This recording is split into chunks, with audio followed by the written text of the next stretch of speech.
Hello friends, welcome back to my channel. So आज हम study करने वाले हैं difference between call in arrear and call in advance according to companies act 2013। So start करते हैं। First of all हम इनका मीनिंग देखेंगे। कोल इन एरियर का मतलब क्या होता है कि वो अमाउंट जो हमारी या तो अलॉटमेंट की हो या फिर कोल्स की हो, जो कंपनी ने जो है कोल की है, यानी कंपनी ने अपनी तरफ से मंगवा ली है बट जो शेयर होल्डर है उसने पे नहीं करी है। राइट। सो जो अमाउंट शेयर होल्डर ने पे नहीं करी, चाहे वो अलॉटमेंट की हो चाहे वो कोल्स की हो, कंपनी के मंगवाने के बावजूद भी, तो उसको हम क्या बोलेंगे? Calls in arrears. इसके बाद हम बात करते हैं कोल्स इन एडवांस। देखो नाम से क्लियर हो रहा है, एडवांस यानी एडवांस में पेमेंट कर दी। अभी तक कंपनी ने वो अमाउंट मंगवाई भी नहीं थी और शेयर होल्डर ने उसकी पेमेंट पहले ही कर दी, एडवांस में कर दी, तो वो हमारी क्या होगी? Calls in advance. दोनों का डिफरेंस देखते हैं टेबल के through. So first of all तो हम इसका बेसिस में क्या लिखेंगे? मीनिंग लिखेंगे, जो हमने अभी स्टडी किया है कि कोल इन एरियर्स क्या हो गए हमारे? वो अमाउंट जो कंपनी ने मंगवाई है बट जो है शेयर होल्डर ने पे नहीं करी। कोल इन एडवांस में हम लिखेंगे वो अमाउंट जो कंपनी ने मंगवाई नहीं है बट शेयर होल्डर ने पे कर दी है एडवांस में। राइट। इसके बाद हम बात करें अगर इंटरेस्ट की, तो कोल इन एरियर्स में जो है इंटरेस्ट चार्ज किया जाता है कंपनी के द्वारा कि जितने दिन वो डिले करेगा, ठीक है, पेमेंट में, तो उसके अकॉर्डिंग वो चार्ज करेगी अपना इंटरेस्ट 10%। और अगर हम बात करें कोल इन एडवांस की, तो यहाँ पे चार्ज नहीं किया जाता बल्कि एडवांस में पेमेंट दे दी तो इंटरेस्ट जो है दिया जाता है शेयर होल्डर को। तो इसमें जो है मैक्सिमम लिमिट होती है कि आप 12% मेंबर को, जो भी हमारा शेयर होल्डर है जिसने एडवांस में पेमेंट की है, उसको आप जो है 12% इंटरेस्ट दे सकते हो, कैलकुलेट करके कि उसने कितने टाइम पहले जो है पेमेंट कर दी है।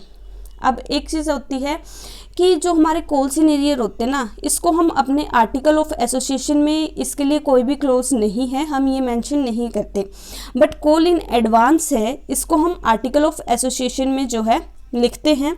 ठीक है, तो वहाँ पे लिखा होता है कि हम कितने % इंटरेस्ट देंगे अगर वो कोल इन एडवांस का केस होता है तो उसकी मैक्सिमम लिमिट यही है 12% अकॉर्डिंग टू कंपनीज एक्ट 2013, कि आप इससे ज़्यादा जो है amount interest on call in advance नहीं दे सकते, सिर्फ 12% दे सकते हो। इससे कम दे सकते हो, 5% देना चाहते हो, 6% देना चाहते हो, बट 12% से ज़्यादा नहीं होनी चाहिए। ठीक है, अब जो हमारा नेक्स्ट आता है कि जो हमारी अमाउंट है इसको हम कहाँ पे लिखते हैं, डिस्क्लोज कहाँ पे करते हैं?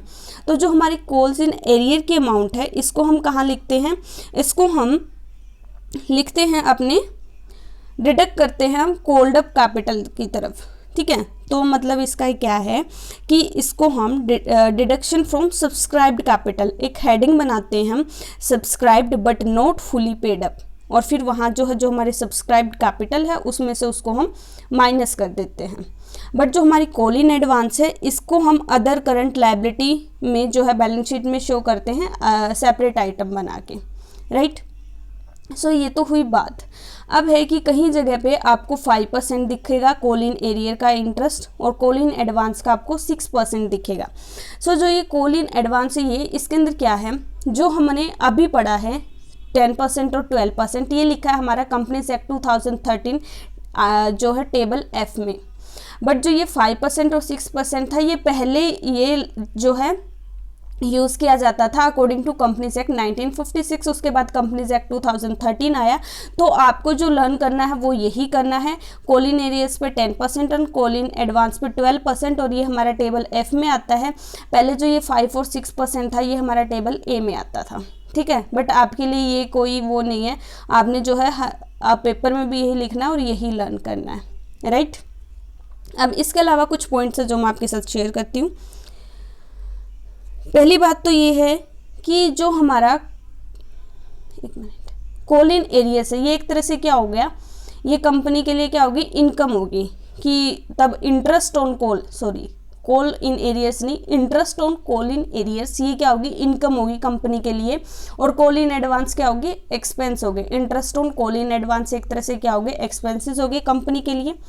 एक और चीज़ कि जो हमारे कोल सीन एरियाज हैं तो ये हो सकता है कि फ्यूचर में रिकवर हो जाए। जो बंदा आज के टाइम पे पेमेंट नहीं कर पा रहा, मे बी 1-2 महीने बाद वो पेमेंट कर दे, उसके पास कहीं से पैसा आ जाता है, ठीक है, तो वो अपनी पेमेंट कर भी सकता है, तो वो रिकवर हो भी सकते हैं, नहीं भी हो सकते, ठीक है।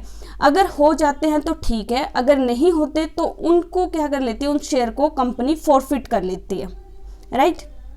और एडवांस के केस में जैसे कि मैंने आपको बताया कि यहाँ पे क्या है कि जो वो फ्यूचर की जो हमारे जिस टाइम पे वो हमें पेमेंट मिलनी थी उसके अकॉर्डिंग उसको एडजस्ट कर लेंगे, adjusted in future at the time of relevant call, ठीक है।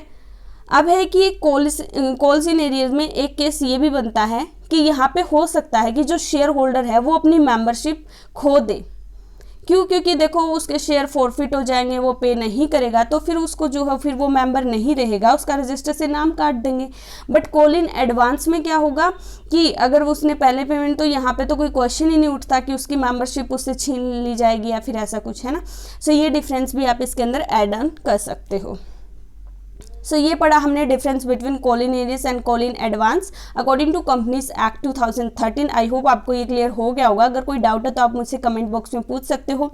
वीडियो समझ आई हो, पसंद आई हो तो प्लीज़ लाइक कर लेना एंड चैनल को सब्सक्राइब करना मत भूलना, बेल आइकन प्रेस करना ताकि आपको हर वीडियो की नोटिफिकेशन आती रहे। कॉमर्स से रिलेटेड बहुत सारे लेक्चर आपको यहाँ से पे मिलेंगे, एग्जाम से रिलेटेड अपडेट एंड हरियाणा जी के मोटिवेशनल वीडियो। सो आप जो है चैनल विजिट कर सकते हो, प्लेलिस्ट चेक कर सकते हो, बहुत हेल्पफुल रहेगा आपके लिए ये चैनल और बिल्कुल फ्री ऑफ कॉस्ट है। इसके अलावा मेरा एक और चैनल है जिसका लिंक मैं आपको डिस्क्रिप्शन बॉक्स में दूंगी, तो वो भी आप चेकआउट कर सकते हैं। पसंद आए तो सब्सक्राइब उसे भी कर लेना। Bye bye, take care, have a good day.